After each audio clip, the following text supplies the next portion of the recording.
Θεσσαλονίκη. Φτάσαμε, ρε φίλε. Αυτά είναι. Παρασκευή και 13.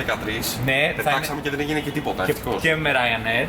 Και με Ryanair. Ναι, που δεν καταλαβαίνει. Η Παρασκευή και 13 δεν είναι τίποτα μπροστά στη Ryanair. Όχι, φίλε, όλα καλά. Και έχουμε έρθει πολλές φορές. Ωραία. Ναι. Και τα πιο πολλά τα έχω καταλάβει. Ναι. Έχω καταλάβει φάση με το σουβλάκι. Και το σέβομαι. Σουβλάκι, τέλος. Και μπουγάτσα. Τέλος. Μπουγάτσα.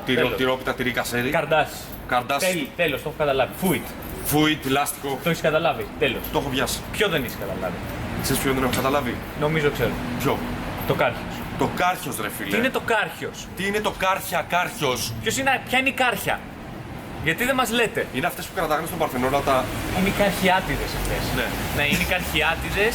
Να σου πω κάτι. Πρέπει να ρωτήσουμε τα παιδιά Λοιπόν, σήμερα.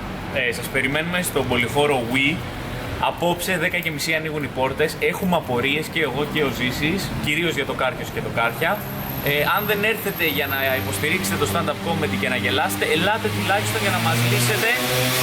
Κάτσε ρε φίλε. Κάρχια.